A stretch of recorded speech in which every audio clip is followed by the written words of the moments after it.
Aku berasal dari keluarga petani, dan seluruh keluargaku bergantung hidup pada bercocok tanam.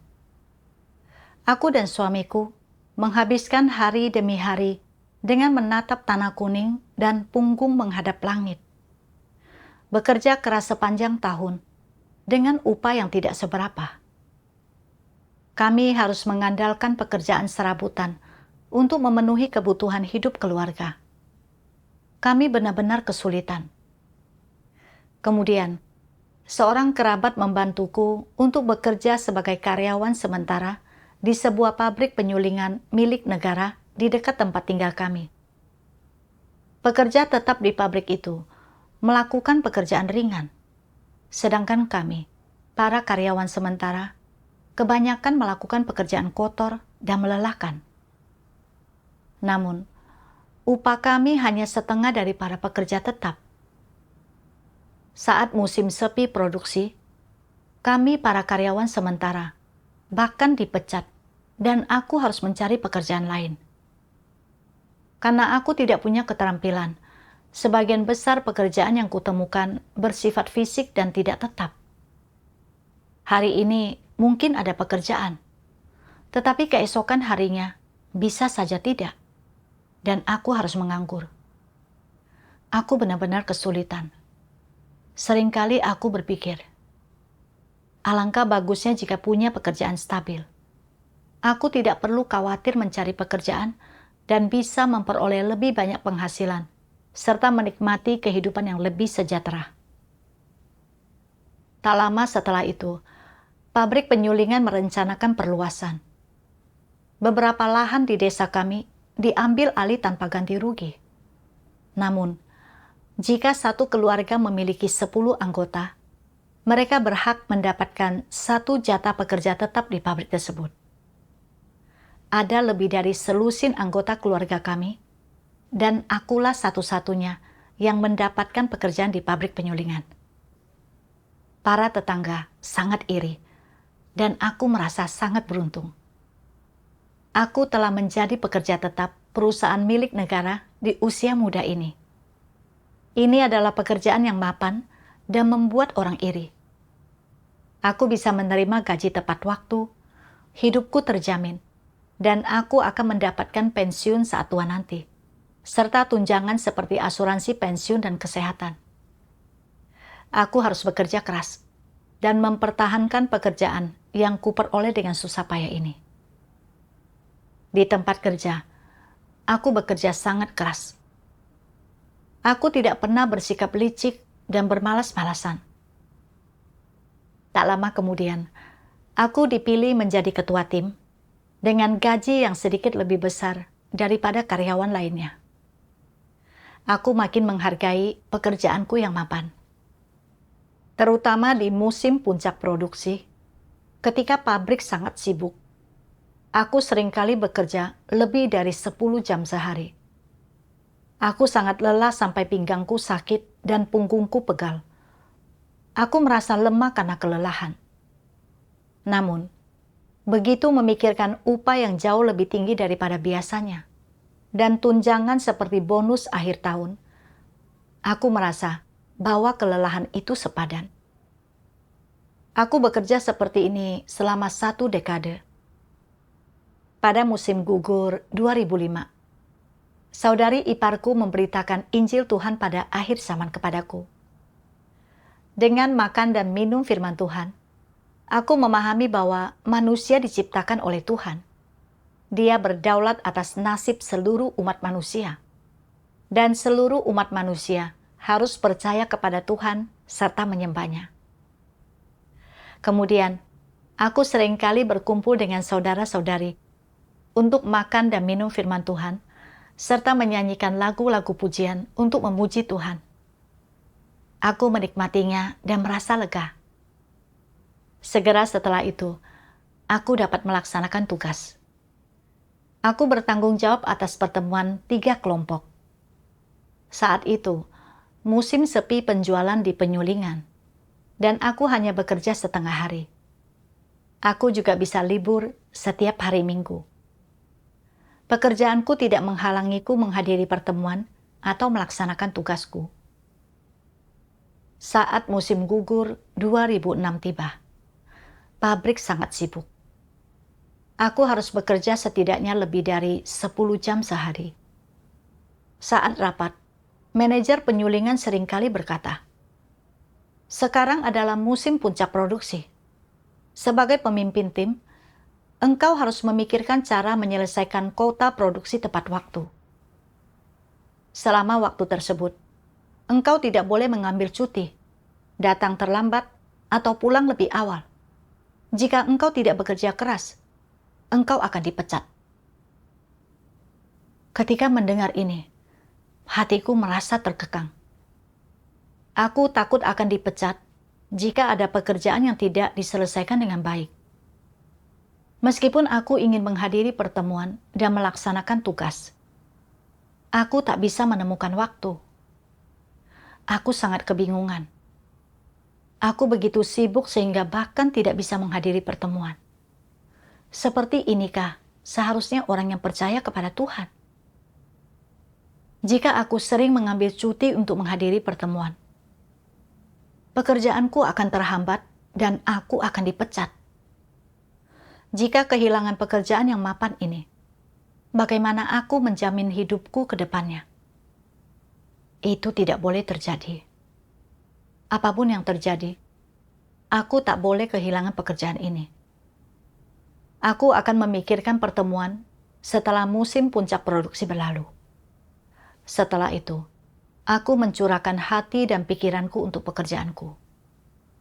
Aku bekerja dari pukul 7 pagi hingga tengah malam setiap hari. Terkadang, aku bahkan bekerja lembur hingga pukul 1 atau 2 dini hari. Tubuhku lemas karena begitu kelelahan. Sesampainya di rumah, aku langsung tertidur begitu kepalaku menyentuh bantal. Aku bahkan tidak sempat berdoa atau saat teduh. Setiap hari, pikiranku dipenuhi dengan cara memenuhi quota produksi tepat waktu. Aku bekerja seperti mesin, tanpa berhenti. Lambat laun, hatiku makin jauh dari Tuhan. Selama masa itu, aku menghadapi berbagai hal yang tak menyenangkan. Karena aku tidak menyukai sanjungan dan tidak mengundang direktur untuk makan malam, aku hanya ditugaskan pekerjaan yang kotor dan melelahkan. Ketika anggota timku melihat tim lain melakukan pekerjaan yang lebih ringan, mereka sering mengeluh kepadaku. "Lihatlah pemimpin tim yang lain. Mereka tahu apa yang harus dikatakan untuk menyenangkan direktur. Dan mereka bisa melakukan pekerjaan yang ringan. Engkau terlalu kaku. Dan engkau tidak memberikan hadiah kepada direktur atau membina hubunganmu dengannya. Engkau tidak berusaha membuatnya senang. Kami harus melakukan semua pekerjaan kotor dan melelahkan ini, karena kami ada di timmu." Terkadang, mereka bahkan sengaja mogok kerja untuk menunda pekerjaan, sehingga kemajuan pekerjaan menjadi sangat lambat. Ketika direktur melihat situasi ini, dia menegurku karena memimpin tim yang menunda-nunda pekerjaan. Aku sangat tertekan. Beban kerja harian yang berat sudah membuat aku sangat lelah. Sekarang, karyawan dan direktur pun mengeluh kepadaku. Siksaan itu membuatku lelah secara fisik dan mental. Aku merasa bahwa hidup ini terlalu melelahkan. Terkadang, aku bahkan begitu marah, sehingga tidak ingin lagi melakukan pekerjaan tersebut. Tetapi aku tidak punya pilihan selain menghadapinya karena kemapanan yang ditawarkannya. Meskipun merasa tidak berdaya, aku harus terus bekerja. Dalam sekejap mata, musim puncak produksi telah berlalu, dan pekerjaan di penyulingan makin berkurang. Awalnya, aku ingin beristirahat dengan nyaman. Tetapi akhirnya jatuh sakit. Aku mengalami demam ringan yang tak kunjung reda. Tubuhku tak bertenaga, dan obat maupun suntikan tak memberikan efek apapun. Aku hanya bisa memulihkan diri di rumah. Setiap kali pulang dari rumah sakit, aku melihat kerumunan orang berlalu lalang di jalan, dan iri pada mereka yang sehat. Meskipun aku sibuk bekerja keras untuk menghasilkan sedikit uang, tanpa kesehatan yang baik, apa gunanya? Tiba-tiba aku menyadari bahwa sebanyak apapun uang yang kuhasilkan, itu tidak sepenting memiliki kesehatan yang baik. Aku teringat masa lalu ketika aku menghadiri persekutuan dan melaksanakan tugas bersama saudara-saudari. Saat itu, hatiku merasa sangat tenang. Kemudian, aku melihat keadaanku yang sakit-sakitan saat ini. Tidak dapat melakukan pekerjaan apapun. Dan aku merasa sunyi serta tak berdaya. Di saat aku mengalami kesusahan, saudari Jiang Yu berkunjung ke rumahku untuk memberiku dukungan dan mengajakku menghadiri pertemuan. Karena malu, aku berkata, "Sudah lama sekali aku tidak menghadiri pertemuan. Apakah aku masih bisa menghadiri pertemuan?" Jiang Yu berkata, "Masih bisa," dan mengatur agar beberapa saudara-saudari berkumpul di rumahku. Aku setuju dengan senang hati. Pada hari pertemuan itu, aku berlutut dan berdoa kepada Tuhan. Pada saat itu, aku merasa seperti anak yang nakal dan tidak taat. Aku telah tersesat jauh dari rumah dan menderita dengan getir. Tetapi saat aku bingung dan tak tahu harus berbuat apa, aku kembali ke pelukan orang tuaku. Perasaan sukacita, malu, dan berutang bercampur menjadi satu. Dan aku tidak tahu bagaimana mengungkapkannya. Aku menangis terseduh-seduh dan berdoa kepada Tuhan. "Ya Tuhan, aku sudah terlalu jauh darimu dan sudah terlalu banyak memberontak terhadapmu. Aku tidak tahu bagaimana membicarakan utangku kepadamu. Selama ini, satu-satunya hal yang kupikirkan adalah pekerjaan. Aku sepenuhnya mengesampingkan pertemuan serta makan dan minum firman Tuhan. Aku juga hanya terus-menerus bekerja seperti mesin sepanjang hari, hingga tubuh dan jiwaku kelelahan menanggung penderitaan tak terkatakan. Sekarang, setelah sakit, barulah aku menyadari bahwa hidup jauh dari pemeliharaan dan perlindunganmu, bagaikan mayat hidup. Itulah kehidupan yang hampa dan penuh penderitaan. Namun, Engkau tidak mengingat pelanggaran-pelanggaranku, dan bahkan memakai saudariku untuk memberiku bantuan dan dukungan. Terima kasih atas toleransi dan belas kasihan yang Engkau tunjukkan kepadaku. Aku bersedia kembali kepadamu, berkumpul dengan saudara-saudariku untuk makan dan minum firman-Mu, serta melaksanakan tugasku sebaik mungkin. Aku melihat bahwa di antara saudara-saudariku tidak ada jarak atau konflik, apalagi persaingan sengit seperti yang terjadi di pabrik penyulingan. Aku merasa bahwa ini hanyalah dua dunia yang berbeda, dan hatiku merasa damai dan tenang. Sebulan kemudian, penyakitku sembuh tanpa kusadari. Dalam hatiku, aku sangat bersyukur kepada Tuhan. Kemudian, Jiang Yu datang ke rumahku untuk menemuiku. Ketika dia mendengar pengalamanku, dia menyanyikan sebuah lagu pujian dari firman Tuhan. Nasib manusia dikendalikan oleh tangan Tuhan. Nasib manusia dikendalikan oleh tangan Tuhan. Engkau tidak mampu mengendalikan dirimu sendiri. Meskipun manusia selalu terburu-buru dan sibuk demi dirinya sendiri, dia tetap tidak mampu mengendalikan dirinya sendiri. Jika engkau dapat mengetahui prospekmu sendiri, jika engkau mampu mengendalikan nasibmu sendiri, apakah engkau masih akan disebut makhluk ciptaan? Singkatnya, terlepas dari bagaimana Tuhan bekerja, semua pekerjaannya adalah demi manusia. Itu sama seperti langit dan bumi, serta segala sesuatu yang diciptakan oleh Tuhan untuk melayani manusia. Tuhan menciptakan bulan, matahari, dan bintang-bintang untuk manusia. Dia menciptakan hewan dan tumbuhan untuk manusia. Dia menciptakan musim semi, musim panas, musim gugur, dan musim dingin untuk manusia, dan sebagainya. Semuanya diciptakan demi keberadaan manusia. Jadi terlepas dari bagaimana Tuhan menghajar dan menghakimi manusia, semua itu demi penyelamatan manusia. Meskipun dia melucuti manusia dari harapan kedagingannya, itu adalah demi menyucikan manusia. Dan penyucian manusia dilakukan demi keberadaan manusia. Tempat tujuan manusia berada di tangan Sang Pencipta. Jadi bagaimana manusia bisa mengendalikan dirinya sendiri? Jiang Yu menceritakan pengalamannya tentang bagaimana sebelumnya dia sangat sibuk menghasilkan uang di dunia. Dan kemudian datang ke rumah Tuhan setelah mengalami kesusahan. Dia juga berkata, kita manusia adalah makhluk ciptaan dan tidak bisa mengendalikan takdir kita sendiri. Sekalipun kita sibuk dan bekerja keras dengan mengandalkan kekuatan kita sendiri, hasilnya belum tentu sesuai dengan harapan kita.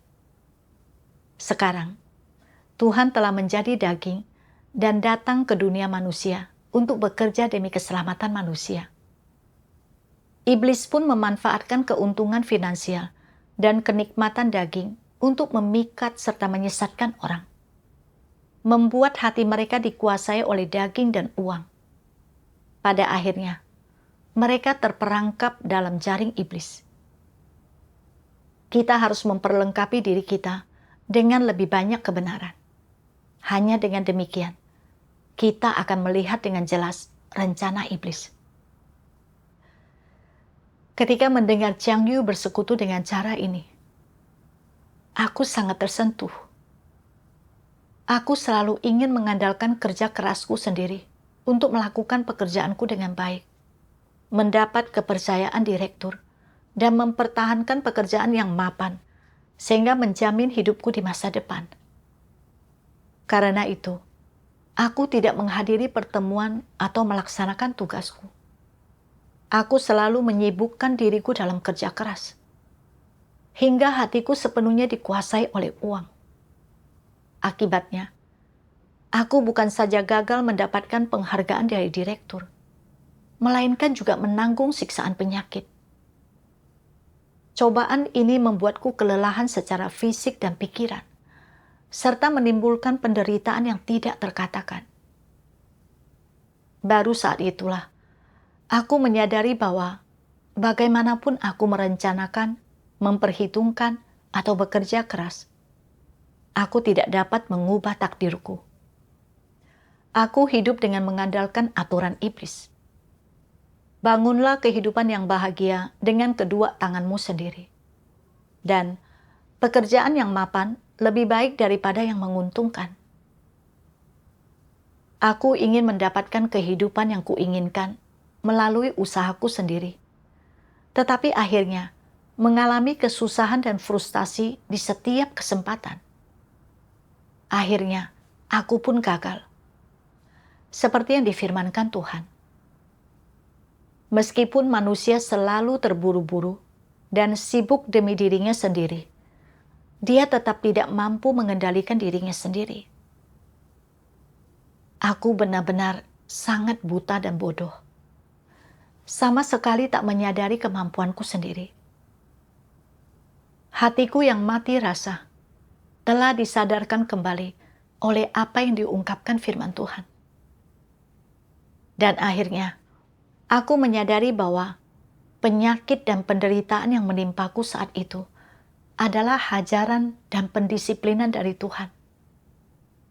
Lebih dari itu merupakan penyelamatan Tuhan bagiku. Jika tidak, aku akan tetap terikat oleh uang dan terjerat dalam jaring iblis. tidak dapat melepaskan diriku. Pada bulan April 2007, aku dipilih sebagai pemimpin di gereja. Saat itu masih musim sepi produksi. Pekerjaan relatif ringan dan tenang, sehingga tidak menghalangiku untuk menghadiri pertemuan atau melaksanakan tugasku. Kemudian, terjadi sesuatu yang sangat memengaruhiku. Karena pekerjaan di pabrik mengharuskan kami berjam-jam membungkuk, memindahkan beban berat, dan bersentuhan dengan air dingin. Beberapa karyawan senior menderita penyakit akibat kerja. Kebanyakan dari mereka mengalami hernia lumbal, rematik, spondilosis leher, dan sebagainya. Beberapa orang menderita begitu parah, sehingga mereka lumpuh di tempat tidur, tidak mampu merawat dirinya sendiri. Suatu hari, saat kami sedang sibuk menyiapkan bahan produksi, aku melihat seorang karyawan tergeletak di lantai dengan wajah pucat, dan matanya memancarkan keputusasaan serta ketidakberdayaan. Rekan-rekanku memberitahuku bahwa karyawan ini menderita serangan spondilosis leher. Dia pusing, muntah, dan hampir pingsan. Dahulu, dia bekerja dengan penuh semangat. Aku tidak pernah menyangka bahwa seseorang bisa dengan tiba-tiba terserang spondilosis leher. Hal itu menyadarkanku bahwa sekuat apapun seseorang, dia tidak mampu melawan penyakit. Manusia benar-benar sangat tidak berarti dan rapuh. Aku berpikir, meskipun para karyawan senior ini telah memperoleh sejumlah penghasilan, mereka telah mengorbankan separuh hidupnya untuk pekerjaan itu. Sebesar apapun tunjangan atau imbalan mereka tidak akan pernah mendapatkan kesehatannya kembali. Apalagi mengatasi penderitaan akibat siksaan penyakit. Sekalipun mereka memiliki semua uang di dunia, apa gunanya?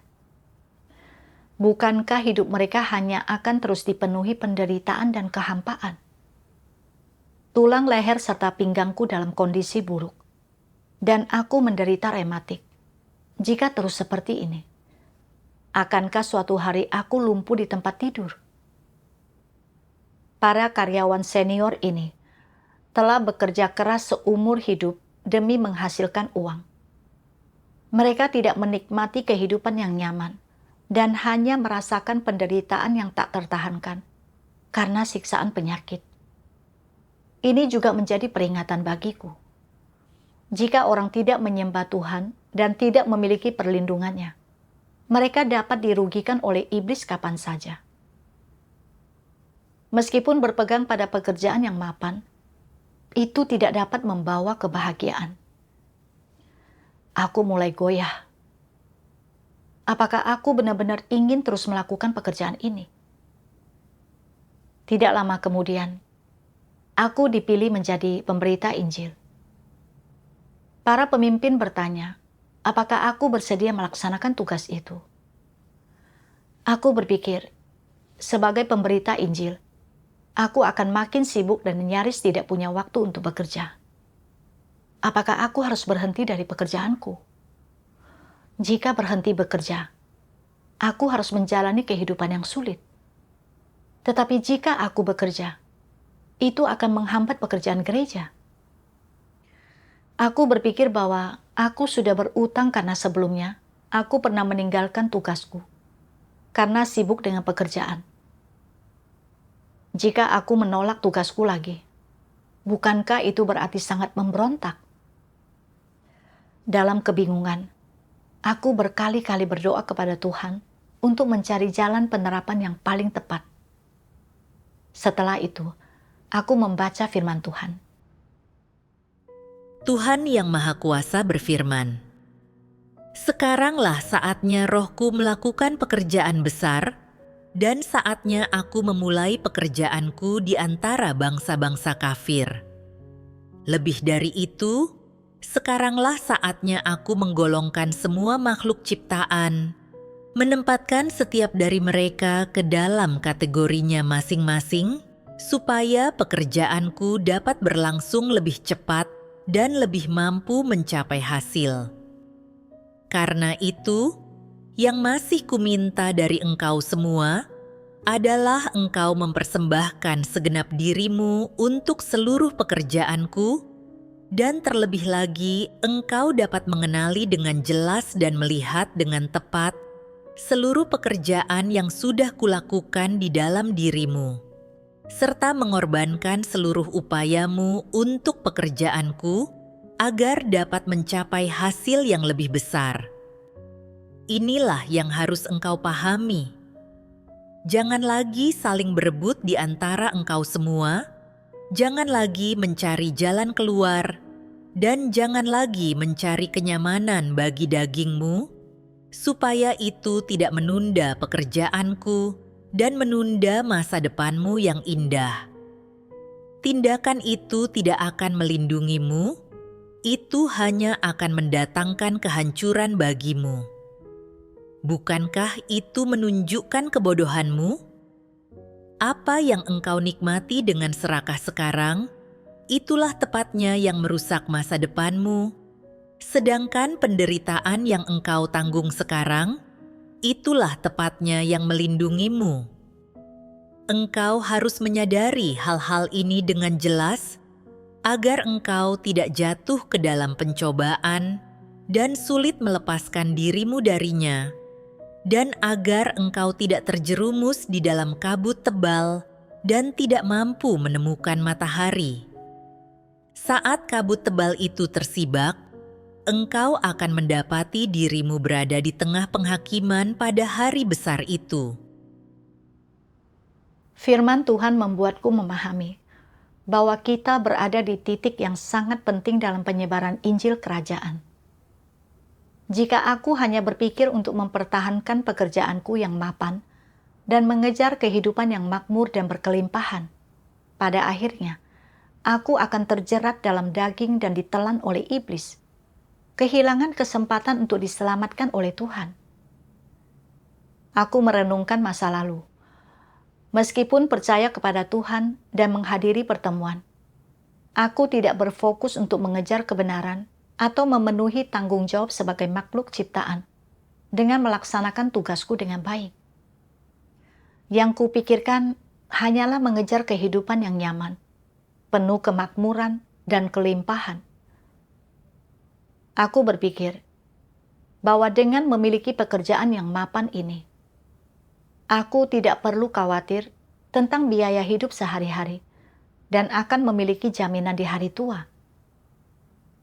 Oleh karena itu, aku mengabdikan seluruh upaya dan waktuku untuk pekerjaanku. Berkeliling dan bekerja keras dari subuh hingga senja.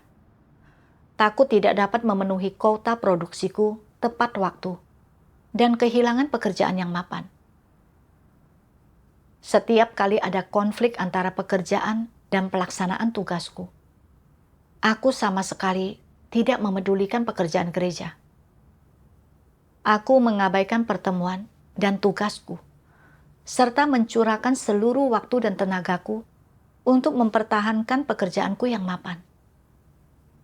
Akibatnya, hal ini bukan saja gagal membuat pikiranku menjadi tenang dan damai, melainkan juga membuatku menderita siksaan penyakit, membuatku lelah secara jasmani dan rohani, serta makin menjauh dari Tuhan.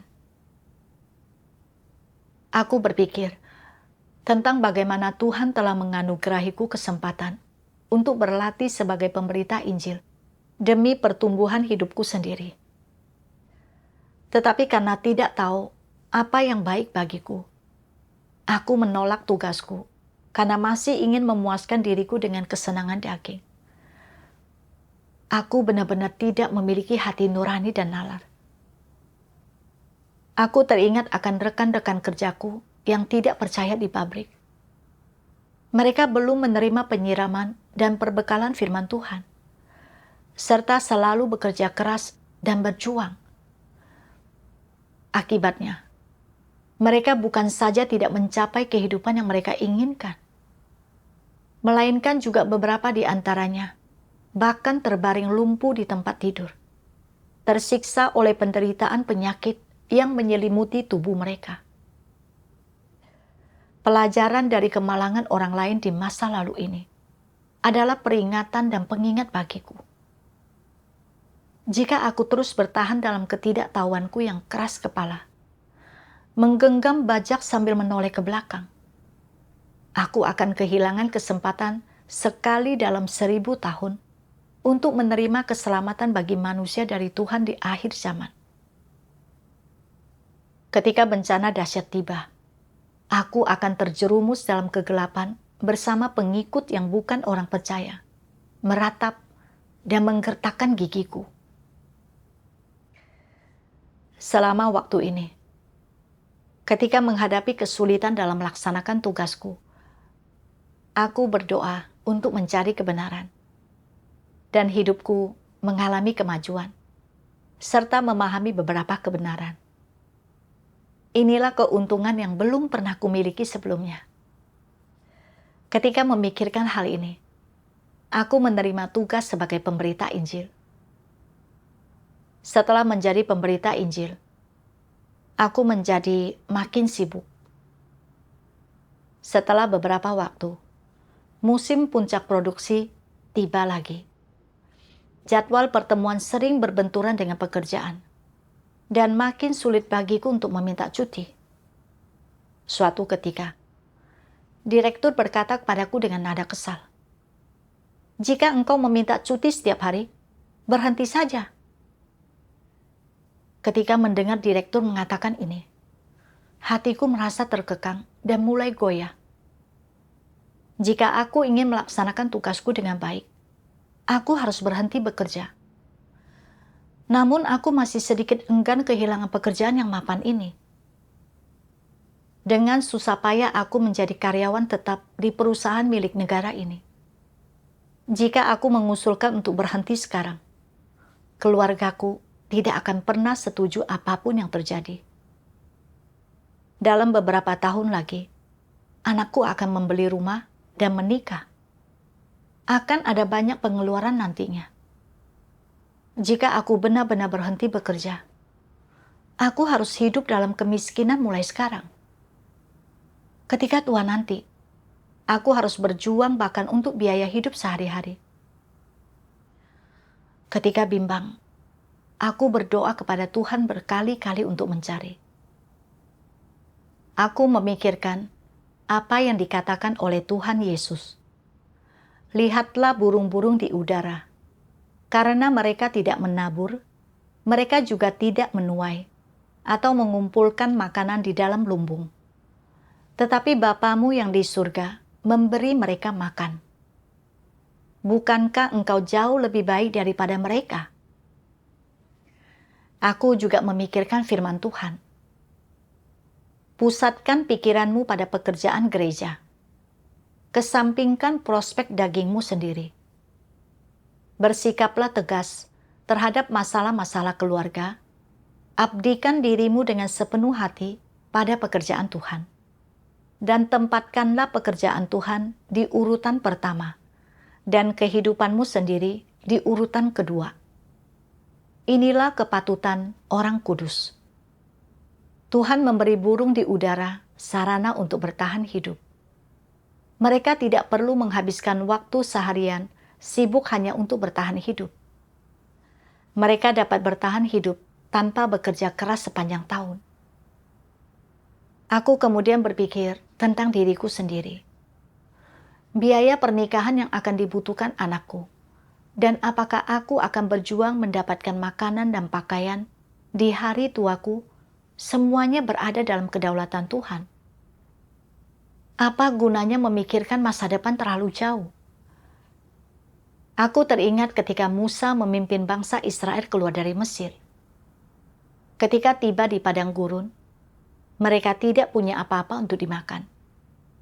Tuhan mencurahkan mereka mana dan burung puyuh, sehingga mereka bisa makan sampai kenyang. Beberapa orang, karena takut akan kelaparan di kemudian hari, diam-diam menyimpan mana untuk dimakan nanti. Namun, keesokan harinya, mana tersebut telah membusuk. Namun mereka yang dengan polosnya menaati firman Tuhan dan mengikuti Tuhan kemanapun Dia memimpin mereka, akhirnya dipimpin oleh Tuhan ke tanah perjanjian Kanaan. Sekarang, aku tidak kekurangan kebutuhan pokok. Aku seharusnya puas dengan cukup memiliki makanan dan pakaian. Namun, aku selalu khawatir bahwa aku tidak akan memiliki cara untuk mempertahankan hidupku di masa depan. Imanku kepada Tuhan terlalu kecil. Sekarang, Tuhan sangat ingin menyelamatkan manusia, dan prioritas utama adalah menyebarkan Injil. Kita bukan saja harus membawa lebih banyak orang yang masih berjuang dalam kegelapan ke hadapan Tuhan, melainkan juga para petobat baru membutuhkan penyiraman yang tepat waktu agar mereka dapat berakar kuat dengan cara yang benar. Aku harus mengutamakan tugasku dan mengabdikan segenap hatiku untuknya. Hanya inilah yang sesuai dengan maksud Tuhan. Oleh karena itu, aku dengan sungguh-sungguh berdoa kepada Tuhan tentang masalah pengunduran diri dari pekerjaanku. Aku berpikir jika mengundurkan diri atas inisiatifku sendiri, keluargaku pasti tidak akan setuju, dan mereka akan menentang keras serta menghalangiku agar tidak melaksanakan tugasku. Kebetulan, tulang punggung bawahku terasa tidak nyaman, sehingga aku menggunakan alasan itu untuk mengajukan cuti panjang karena sakit. Setelah itu, aku tidak lagi masuk kerja dan bisa mencurahkan seluruh waktuku untuk tugasku. Kemudian, aku membaca firman Tuhan. Tuhan Yang Maha Kuasa berfirman, "Sebagai seseorang yang normal dan yang mengejar kasih terhadap Tuhan, masuk ke dalam kerajaan untuk menjadi salah seorang umat Tuhan adalah masa depanmu yang sejati dan suatu kehidupan yang paling berharga dan bermakna. Tak seorang pun lebih diberkati dari dirimu. Mengapa kukatakan demikian? Sebab mereka yang tidak percaya kepada Tuhan hidup untuk daging, dan mereka hidup untuk iblis. Tetapi sekarang, engkau semua hidup untuk Tuhan dan hidup untuk mengikuti kehendak Tuhan. Itu sebabnya kukatakan bahwa hidup engkau semua adalah hidup yang paling bermakna. Hanya sekelompok orang ini yang telah dipilih oleh Tuhan, yang dapat hidup dalam kehidupan yang paling bermakna. Tidak ada orang lain di dunia ini yang dapat menjalani kehidupan yang sedemikian berharga dan bermakna. Hari ini, Tuhan telah mencurahkan kasih karunia kepadaku dengan membawaku ke hadapannya. Aku beruntung telah mendengar ucapan dan firman Sang Pencipta, memahami sejumlah kebenaran, melihat dengan jelas beberapa hal, memperoleh sedikit pemahaman tentang bahaya dan akibat dari mengejar uang, meninggalkan hari-hari yang penuh kehampaan dan penderitaan, berjuang untuk menghasilkan uang, melaksanakan tugas dengan baik sebagai makhluk ciptaan, dan memulai jalan hidup yang benar. Semua ini adalah keselamatan dari Tuhan bagiku.